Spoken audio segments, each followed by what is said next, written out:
I never forgot her laugh.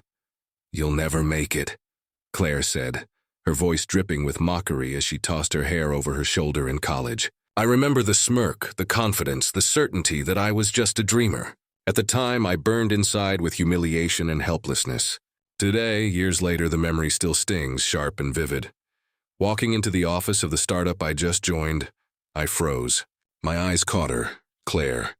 She looked smaller somehow, hurried, her designer blouse a little off, hair slightly messy as if she had been late to everything in life. Just like I had imagined she would be. I caught myself staring longer than I should have. Anger flared, then curiosity, then an almost giddy satisfaction. She didn't recognize me at first.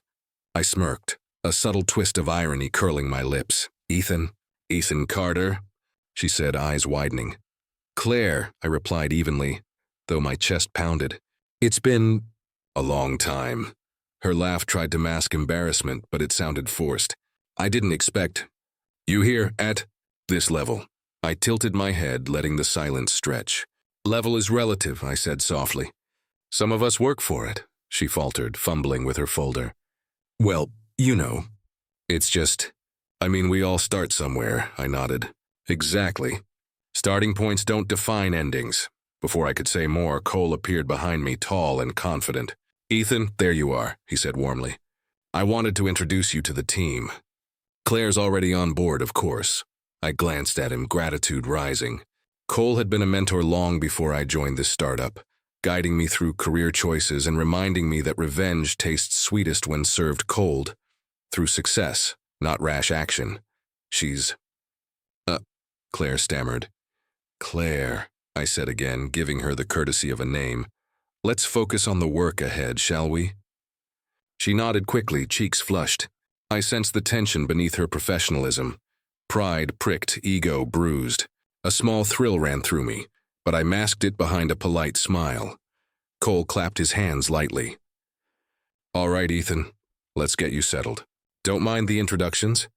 You'll figure everyone out soon enough." We walked down the hallway together. "You've met her before?" Cole asked casually. I smirked, keeping my voice low. "Yes, years ago, college, she doubted me." Cole's eyes twinkled knowingly. "Ah, fuel then. Let it drive you. But don't let it consume you. Focus on growth, not grudges."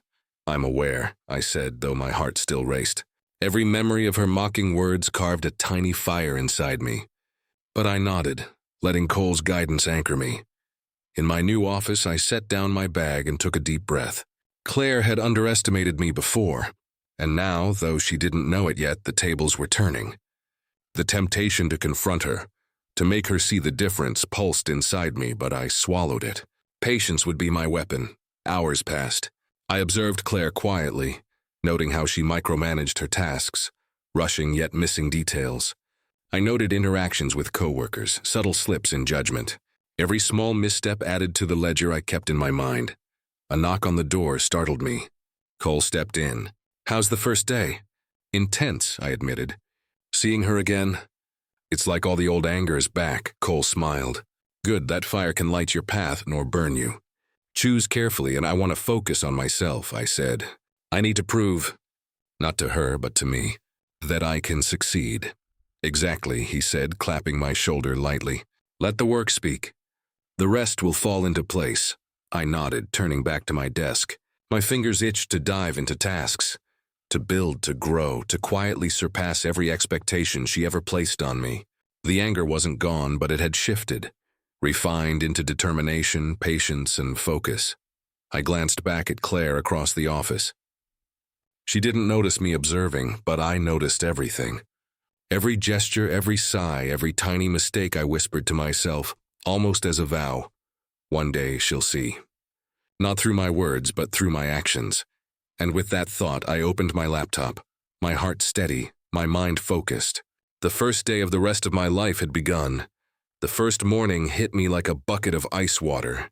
Coffee in hand, I scanned the office, trying to remember everyone's names while hiding the tension coiling in my chest. Claire sat at her desk, smirking at her screen as if the world revolved around her. "Look at him," one of the newer interns whispered as I passed, trying to play grown-up. I ignored it, keeping my pace steady. I'd learned early that attention from people like Claire was never positive. By lunch, she had already approached a colleague behind my back. "He'll never get the numbers right," she said, voice dripping with faux concern. I wouldn't trust him with anything important. I heard it. I didn't react. I just let it sit, a quiet flame flickering inside. Later, Cole found me buried under spreadsheets in the corner office. "How's your first week shaping up?" he asked, eyes scanning my anxious posture. "Overwhelming," I admitted. "I'm not just learning the company, I'm learning the politics." Cole chuckled. "Good. The people who scoff the loudest usually have the most weaknesses. Focus on your work, build your reputation, let success be your reply." "I want to," I said quietly, "but it's hard to ignore someone like Claire." "That's exactly why you need to," he said firmly. "Every insult, every doubt is fuel. Don't waste it on anger. Convert it into action." I nodded, feeling a small spark of clarity. Patience, strategy, observation, that would be my path. By mid-afternoon, I noticed Claire mishandling a client email, misspelling names and sending incomplete attachments. My fingers itched to point it out, but I restrained myself. Instead, I made a mental note, quietly logging every misstep, every careless glance she threw around. One of the junior associates, Jess, approached me hesitantly. "You really don't let anything get to you, do you?" I shrugged. "Why waste energy? I'd rather learn." "Focus beats fury," she smiled. "That's impressive. Most of us would have snapped by now." I allowed myself a small grin. "Most people react." I observe. Cole stopped by again near the end of the day. "Notice anything interesting?" he asked casually, leaning on the doorframe. "Claire keeps underestimating the simplest tasks," I replied. "She assumes confidence covers incompetence." "Exactly," he said. "Every leader makes mistakes. You just need to recognize them, remember them, and act when the time is right." I absorbed his words like a lifeline, nodding. "I will," quietly, patiently. By the time the clock hit 6, I felt exhausted, but a sense of quiet satisfaction settled over me. I had survived my first day without confronting her, without losing focus. As I packed my things, I passed Claire's desk. She looked up briefly, offering a polite nod. A small gesture, but I noticed a flash of something I couldn't place. Was it irritation? Recognition? Perhaps just surprise? I whispered to myself as I left the office. This is only the beginning. I'll learn everything. I'll rise. And when the time comes, she'll understand the difference between fire and smoke. The night swallowed me on the way home, but inside, my resolve burned steadily. Every small mistake she made, every sneer, every dismissive comment, it was all data. Every day I stayed patient. Every day I focused on growth. The ledger of her flaws grew, and with it, my plan began. "Ethan, the Henderson account?" "You got them?" Jess asked, practically bouncing in her chair. "I did," I said, trying to keep my voice steady. Inside, my heart was racing like a drum. All on my own. Claire, sitting across the office, perked up her head and shot me a look. A thin smile crossed her face, but I could see the tension behind it. "You? Really?" she said, voice dripping with disbelief. "That client? The one I've been handling for weeks?" I met her gaze calmly. "Yes, that client." She laughed, a short, clipped sound masking her frustration. "Well, I guess even a broken clock is right twice a day." I smiled politely, letting her words roll off me. Inside, though, a spark of satisfaction flared. I had worked tirelessly, studying every detail, learning the client's needs, anticipating every question. This victory was mine, earned, undeniable. Cole appeared at that moment, casually leaning against the doorframe. "I heard the news," he said with a grin. "Well done." "Thanks," I replied, keeping my tone neutral. I didn't want anyone to suspect how much this meant. He nodded toward Claire. "Notice anything?" I glanced at her. Her hands fidgeted slightly as she typed another email. Her voice, when she spoke, lacked its usual sharpness. I just didn't expect you to handle it so quickly," she said. I raised an eyebrow. "I handle things my way," Cole chuckled quietly. "Exactly. Take note of how she reacts, Ethan. But don't act on it impulsively. Every weakness you notice is just information, a tool for later." I nodded, absorbing his words. Patience, observation, discipline. This wasn't about gloating. It was about learning the rules of influence, about understanding the subtle power shifts that defined success. A coworker popped his head out from the next cubicle. "Congrats, man. That client." "Big deal. Thanks," I said, smiling faintly. "It's just the start." Claire pushed her chair back slightly and walked past me. Her movements were deliberate, her smile tight. "Don't let it get to your head," she said, voice low. "One victory doesn't mean you're anything." I let her words hang, silent. Inside, though, I made a mental note. She underestimated me, and that was her first mistake. Cole leaned closer as she walked away. "You see, even now she thinks she's in control. Every time she underestimates you, you gain a little more ground. Keep your composure, Ethan. That's power." "I'm learning," I said, almost whispering, but with certainty. Weeks passed, each small win adding to a quiet momentum. Closed deals, improved processes, and earned recognition from higher-ups. Claire's arrogance showed cracks. A missed deadline here, a client complaint there. Subtle but visible if you paid attention. I observed, cataloged, and stayed focused, never letting satisfaction show too clearly. One afternoon, Jess nudged me as we left the conference room. "You've changed, Ethan, more confident. People listen when you speak now," I nodded. "Confidence comes from knowing you're prepared. Nothing else matters." Cole caught up with us, smiling knowingly. "See, you're building influence quietly. That's how you make real change. One step at a time, one careful move at a time. Enjoy the victories, but don't rush."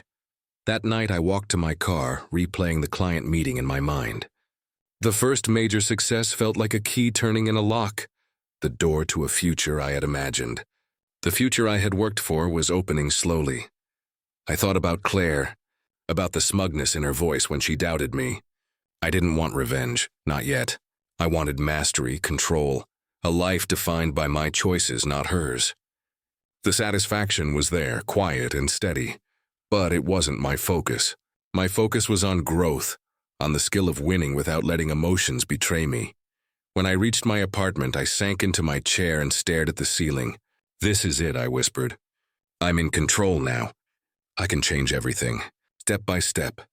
And for the first time in years, I felt like the fire inside me wasn't anger.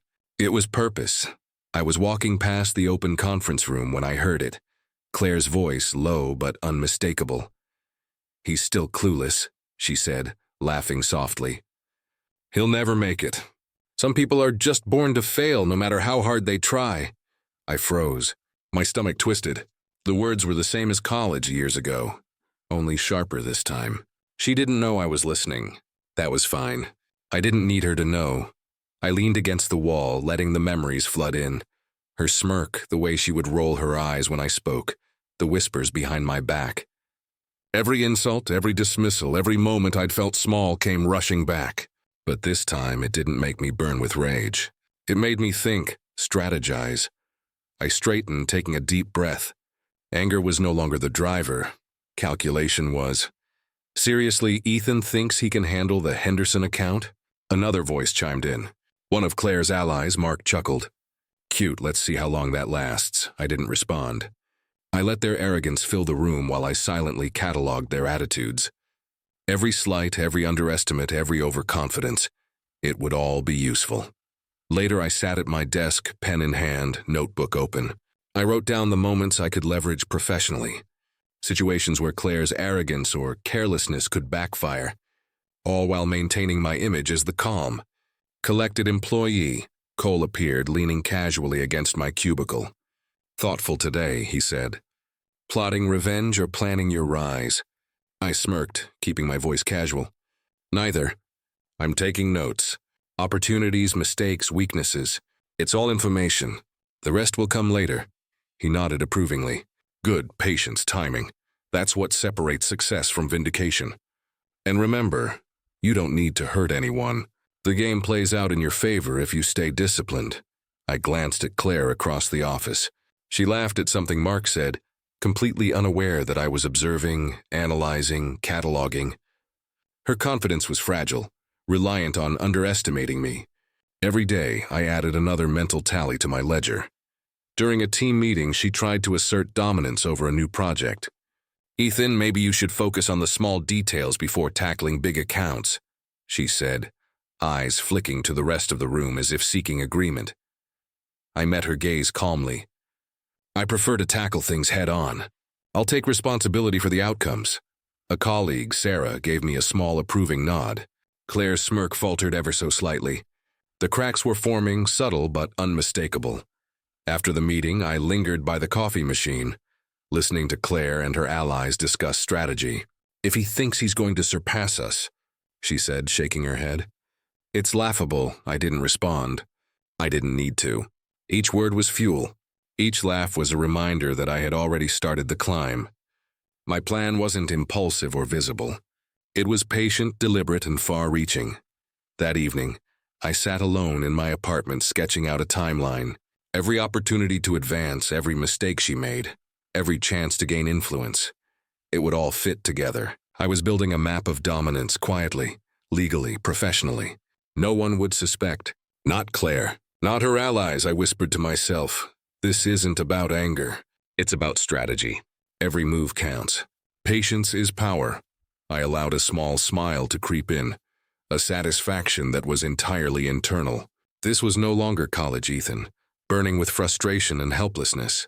This was a man who observed, calculated, and waited. The past was a shadow, yes, but it was no longer controlling me. It was guiding me. Every word she had ever spoken, every doubt she had cast, it was my foundation. I closed my notebook, feeling a quiet strength settle over me. Tomorrow I would continue working, continue observing, continue building. Claire's laugh and insults would no longer hurt me. They would simply remind me of the distance I had to travel to reach the man I wanted to become. And when the time came, the results would speak for themselves. "Ethan, your proposal for the new marketing strategy is impressive," said Mr. Lang, our VP, as he leaned back in his chair. "I want you to lead the rollout next quarter."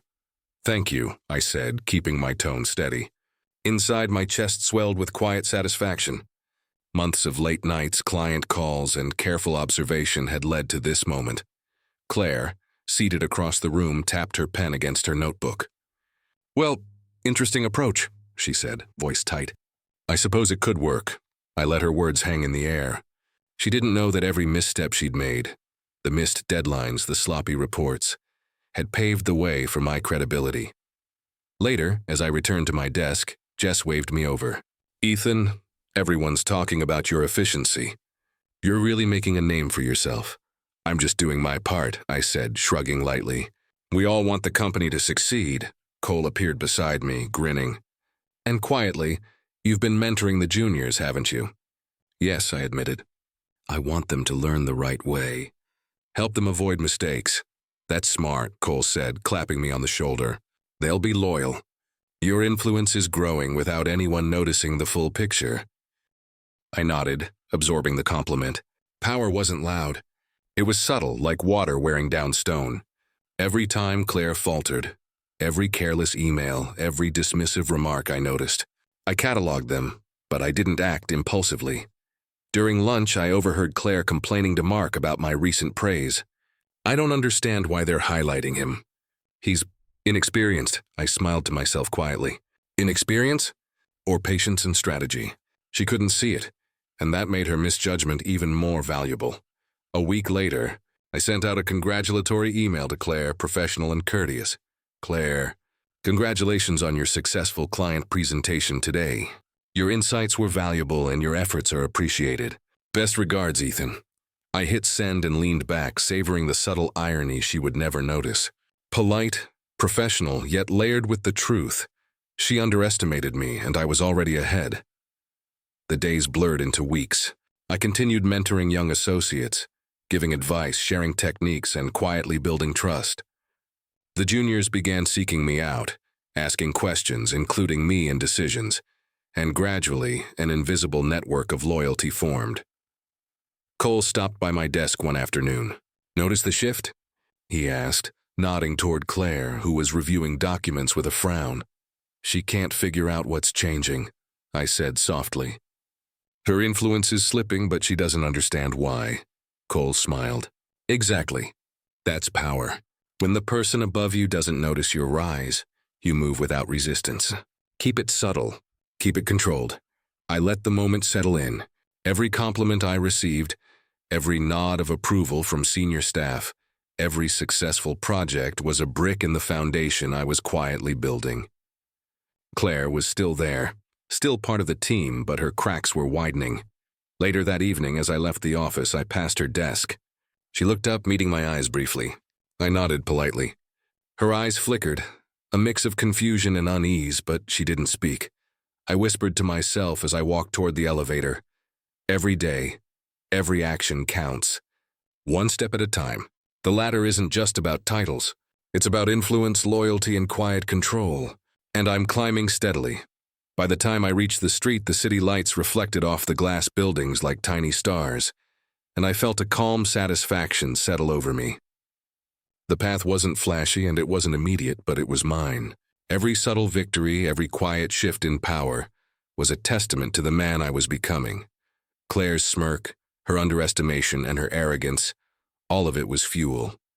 Not for rage, not for hasty revenge, but for a precise, calculated ascent. And I would climb higher than she ever imagined. Ethan, congratulations, Mr. Lang said, shaking my hand firmly. You're now manager of the operations team. Claire will report to you from now on. I felt a quiet thrill, like water lapping gently at the edge of a dam. Thank you. I'll do my best to lead effectively, I said, keeping my tone neutral. Inside, though, the satisfaction was sharp and precise. Claire approached moments later, smiling, or trying to. Congratulations, Ethan. I'm sure you'll handle the team adequately, she said, emphasizing the last word with a subtle bite. I appreciate that, I replied, nodding politely. I look forward to collaborating with you. Her jaw tightened, but she didn't respond further. I let her stew in silence, my composure steady. Patience was my ally. Later, I met with my new team members, introducing myself and outlining my vision. I want us to work efficiently but also smartly. Your ideas matter, and I encourage you to speak up. Let's solve problems together. A junior named Melissa raised her hand. Will Claire still be leading certain projects? Yes, I said carefully, but I'll be overseeing the outcomes. I trust everyone to contribute their expertise. I noticed Claire shift uncomfortably in the background, her eyes darting between me and the team. She smiled faintly, but it didn't reach her eyes. After the meeting, Cole stopped by my office. Notice her face? He asked. She's pretending it doesn't matter, I said, a faint smirk tugging at my lips. That's right. But you've started turning the tables. Every subtle decision you make reinforces your authority. Don't rush her downfall. Let the universe reveal it in its own time, he advised. I nodded, appreciating the wisdom. Patience, I murmured. It's sharper than any revenge. Over the next few weeks, I began quietly asserting control. Assignments were delegated efficiently, deadlines monitored closely, and minor errors were addressed with polite correction. Claire's mistakes became more visible under my oversight, though I never drew attention to them in public. During a team brainstorming session, she suggested an idea that was slightly flawed. Ethan, what if we approach it this way? She asked. I replied calmly. I see the intention, but we might face issues with execution. Let's adjust it slightly. Here's my suggestion. I outlined a corrected approach, careful to acknowledge her effort. She nodded, swallowing hard. Of course. That makes sense, she said. Her voice lacked its usual confidence. Later in a private chat, Cole said, You're doing perfectly. The more professional and composed you remain, the more her pride erodes naturally. Every polite correction is a seed of authority. I leaned back in my chair, considering this.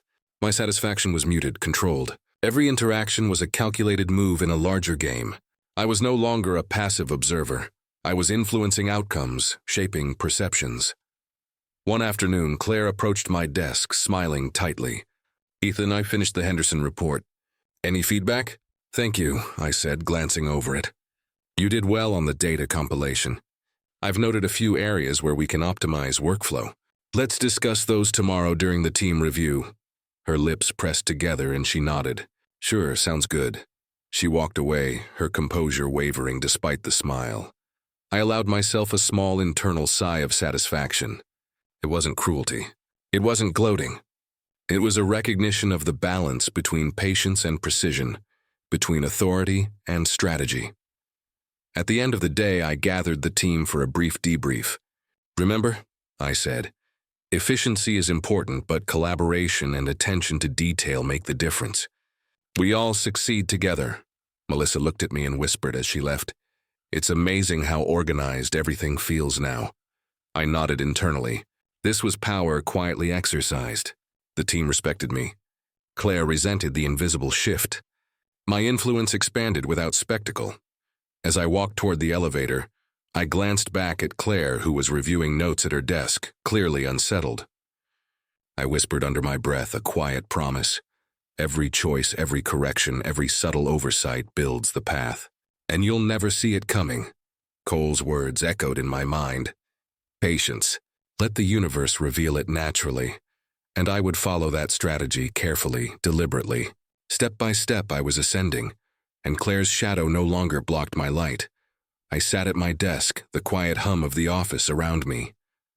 The Henderson account was wrapped up, the reports filed, and the team buzzing with after-action chatter. But my attention was elsewhere, on Claire. I pulled up her file and scanned her payroll history. Her finances were dependent. Every month her paycheck came directly from the company I now had influence over. A slow smile spread across my face. Not cruel, just deliberate. The power she once wielded over me was gone. "Ethan?" Melissa, one of the new hires, peeked in. "Are you okay?" "Yes," I said, straightening in my chair. "Just finalizing some documents. Can you bring me the contract drafts for the assistant team?" She nodded and scurried off. I opened Claire's employment file and began drafting the new contract. My eyes lingered over the lines I typed carefully. Salary, bonus structure, benefits, all standard, but every month her paycheck would bear my name, literally, as the approver. Not a threat, not a show of dominance, just a quiet, undeniable reminder that the balance had shifted. "Ethan, are you still reviewing Claire's documents?" Cole's voice came from the doorway. "Yes," I replied, keeping my tone neutral. "I'm making sure everything is accurate. She'll be fully compliant for next month." Cole raised an eyebrow, sensing the tension in my posture. "You don't need to savor it too much, you know." I leaned back, letting the slightest smirk show. It's not about savoring. It's about precision, about ensuring the rules are followed, and no shortcuts or arrogance go unnoticed. He nodded, understanding. "Good. Quiet patience is the sharpest blade. Let her discover it naturally." I returned to the contract, adjusting a few clauses. Every line was standard, every number correct. Nothing would appear out of place. Yet each monthly deposit was now a subtle, continuous reminder of who controlled the flow. I imagined her reading the memo the first time her paycheck landed with my authorization. Later that day, Claire approached my office. "Ethan, I wanted to check on the Henderson follow-up report. Anything I need to adjust before the team meeting?" I looked up, keeping my expression calm and professional. "Everything's in order. I reviewed the figures and your section is accurate. The contract drafts for the assistant team are ready for submission." She nodded, frowning slightly. "All right. Thanks." There was a hesitation in her tone, a subtle awareness of the shift, though she couldn't name it. Her eyes lingered on me just a fraction too long, as if sensing my attention had changed.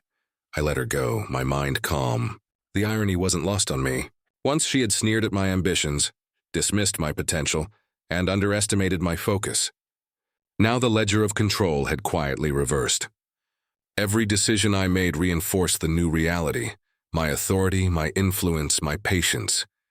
As I finalized the documents, I whispered to myself, "It's not rage. It's not vengeance. It's quiet acknowledgement, precision, control, success without spectacle." Later, Cole dropped by my desk again. "She suspects something, doesn't she?" "She does," I admitted, closing the file. "But she can't define it. She feels the change, but she doesn't understand why." "Perfect," Cole said. "That's the power of subtlety. You've removed her leverage without anyone noticing. That's far more satisfying than confrontation." I smiled faintly. I never wanted malice, just fairness, and to show that arrogance and mockery don't determine the endgame. Over the next few days, I observed her carefully, Her emails were more measured, her meetings less commanding.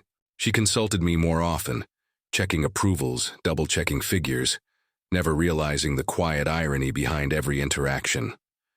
One morning, I walked past her desk carrying the signed contract. "Claire, here's your finalized draft. Please review and confirm," I said, handing it over. She glanced at me, eyes narrowing slightly as if something felt off. "Of course. Thank you," she murmured, scanning the pages. I allowed a calm, polite smile. "Let me know if you have any questions." Accuracy is essential. Her shoulders stiffened. She left without another word. I watched her go and leaned back in my chair. The satisfaction I felt was subtle, controlled, a quiet triumph over a long-ago insult. Later that evening, as the office emptied, I reviewed the team's progress. The juniors I'd mentored were thriving, loyal, and confident. My influence was growing steadily, silently. Claire's presence remained, but her arrogance no longer dictated the room.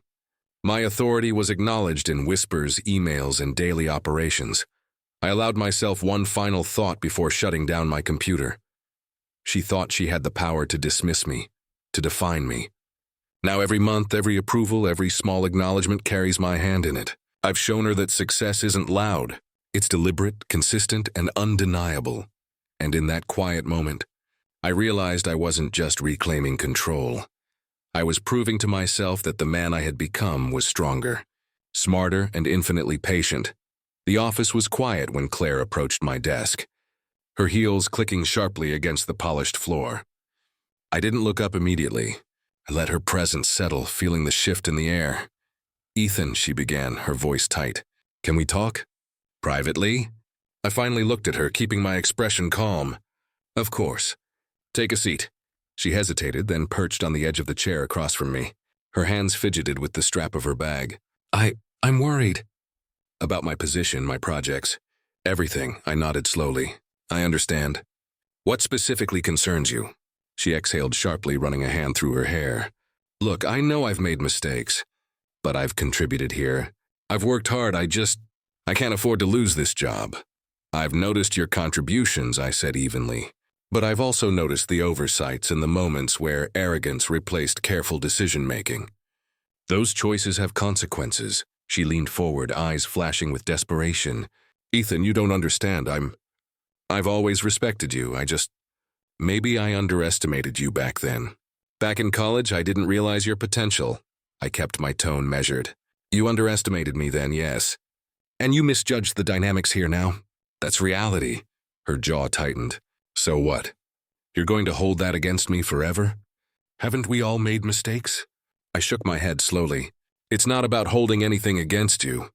It's about accountability. Every choice has impact. Yours affected how others perceive your reliability. And unfortunately, perception matters in this workplace." She faltered, her lips parting, searching for words. I didn't think it would. I never intended." "Intentions don't erase results," I said gently but firmly. "You were given opportunities to lead responsibly. You ignored some, mishandled others. Now you're facing the natural outcomes. That's all." Claire's eyes darted around, maybe hoping for a hint of leniency, some sign that I would intervene. There was none. I remained composed, my gaze steady. I can adjust. I can improve. I just need guidance," she said, voice softer now, almost pleading. "You have guidance," I replied. "Policies, mentorship, oversight, the same as every employee. What you lack is awareness of how your actions shape this situation." She paused, swallowing hard. "Are you trying to punish me?" "No," I said. "I'm giving you the truth. You're not punished by me. You're encountering the consequences of choices you made when you assumed your position was secure." Her shoulders slumped slightly. She exhaled, the color draining from her face. "So, there's nothing I can do?" I leaned back, still calm. "You can learn. You can adapt. You can regain trust. But the leverage you thought you had over me, that's gone. Permanently. Your career stability now depends on diligence, not arrogance." She blinked, clearly absorbing the weight of the words. A flush of humiliation crept across her cheeks, not from threats or shouting, but from the quiet, undeniable truth. I see," she said finally. "I understand," I nodded. Good. That understanding is your first step toward moving forward. Mistakes aren't fatal, but repeating them out of pride is. Claire stood slowly, gathering her papers. Ethan, Thank you, she said, voice tight, almost broken. You're welcome, I said, keeping my tone neutral, professional. Not warmth, not gloating. Just clarity. As she left, I didn't feel triumph in the way some might. There was no relish in her discomfort. Only a calm acknowledgement that justice, when executed through patience and precision, needed no spectacle. Cole had said it best. Patience. Quiet strategy is the strongest form of authority. I returned to my work, the office still quiet. Claire's heels faded down the hallway. Her pride stung in private, but she remained physically intact. That was enough. Revenge had been served through clarity and consequence, not cruelty. I allowed myself a brief inward smile. The past no longer dictated my present. The lesson was mine. Control, patience, and precision could reshape outcomes without malice. Later, as I reviewed the team's progress, I realized that this confrontation had reinforced something deeper than authority. It had proven to myself that power need not be loud, vindictive, or messy. It could be subtle, consistent, and morally grounded. And that, I knew, was far more satisfying than any explosive showdown. I leaned back in my chair, hands clasped behind my head, staring out the window at the city skyline. The sunlight caught the glass towers, and for the first time in years I felt a quiet, unshakable satisfaction. Not triumph in the way revenge promised, but something steadier, deeper. Ethan, Cole's voice broke my thoughts. He leaned against the doorframe, a slight smile on his face. Mind if I come in? Of course, I said, motioning to the chair across from me. He sat, folding his hands in front of him. I just wanted to say, this project you handled, the clients, the team coordination, flawless. Honestly, you've outdone yourself. I allowed a small smile. Thanks, Cole, means a lot, especially coming from you. You've grown, Ethan. Not just in skill, but in everything else, he said quietly. I see the calm now where there used to be fire. The drive hasn't faded, but the control, wow. I nodded. I had to learn it the hard way. That fire, that anger, it fueled me at first, but it wasn't sustainable. I realized along the way that the real victory isn't in proving someone else wrong. It's in proving yourself right. Cole leaned back, thoughtful. And the person you were before, the one who was hurt, underestimated, dismissed, that version's gone? I shook my head slowly.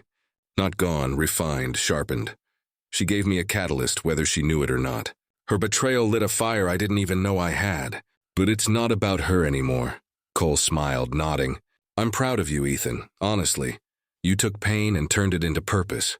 I chuckled softly. Purpose, yes. And patience. That was the real lesson. Patience, focus, and a refusal to let my emotions dictate outcomes. He leaned forward. Do you ever think about confronting her again? Showing her? I raised a hand. No, that part of the story is over. She's a footnote now, a lesson. My story isn't about revenge anymore. It's about resilience, about taking the things that could have broken me and using them to grow. Cole's eyes held approval, maybe even a hint of awe. Sounds like someone finally mastered themselves. Not mastered, I corrected softly. Evolving, constantly. Every choice I make now is deliberate, calculated, but grounded in who I want to be, not who I was. He nodded, standing. Well, keep evolving, Ethan. The company, the team, they're lucky to have you leading with that mindset. Thanks, Cole, I said sincerely. Really? He left and I was alone again. The office felt different somehow. Not a place of past battles, but a space of calm authority. I glanced at the stack of reports on my desk, each one a symbol of effort, persistence, and quiet triumph. I whispered under my breath, more to myself than anyone else. Some victories aren't loud. They're just honest, and in that honesty I finally felt free. Free from anger, free from the need to prove her wrong, free from the shadows of my past. I had built something stronger, myself. The sunlight shifted through the blinds, painting warm patterns across the desk. I took a deep breath, letting it fill me with satisfaction, calm, and clarity. This was the result of patience, of focus, of learning from pain rather than being consumed by it. I smiled softly, turning back to my work, knowing that each choice I made now carried purpose, not retribution. I had reclaimed my story, and it was mine entirely, and for the first time in years I felt at peace. The room buzzed with chatter and laughter, a warm hum of accomplishment. I leaned against the railing of the balcony overlooking the event hall, glass of sparkling water in hand, and let the noise wash over me. 1 year. 1 year since I started this journey, and now it felt complete. Ethan! Mia's voice cut through my thoughts. She was smiling, effortless as ever, her energy grounding. Come mingle. You can't just hide up here all night, I chuckled, setting the glass down. You know me, I prefer observation before participation. She raised an eyebrow. Observation, huh? Or just avoiding awkward office politics? Maybe a bit of both, I admitted, smiling genuinely. But tonight isn't about politics. It's about celebrating the team. Mia's laughter was light, freeing. Well, I'll drag you down for a bit. You can admire your handiwork up close. As we walked toward the crowd, I noticed Claire across the room. Her shoulders were slightly tense, her movements careful. She greeted a few people politely, quietly. No laughter, no condescension. I observed, feeling no malice, just quiet acknowledgement. The woman who once thought she could undermine me had learned silently that underestimation has consequences. She's different, Mia said softly, noticing my gaze. I nodded. Yes, she knows now, but it's not my job to remind her. Life has a way of teaching lessons. Mia smiled, her hand brushing mine briefly. And you? How does it feel to be here? I inhaled deeply, letting the warmth of the room settle around me. Honestly, peaceful. I used to carry anger like a shield. Now it's gone. I've realized the power isn't in revenge. It's in endurance, patience, and building yourself quietly while others underestimate you. Mia's eyes sparkled. That's inspiring, and you've done it without losing yourself. That's rare. Thanks, I said, feeling a lightness I hadn't known in years. It wasn't easy. Every misstep, every insult, they could have broken me. But I chose to let them refine me instead. She nodded, understanding without judgment. And the people who doubted you? They can watch from the sidelines while you thrive. Exactly, I replied. Some victories are quiet, personal. They don't need to be announced. As we joined the mingling crowd, I felt the shift fully. Younger colleagues approached me with questions, seeking guidance, showing respect not because I demanded it, but because I had earned it.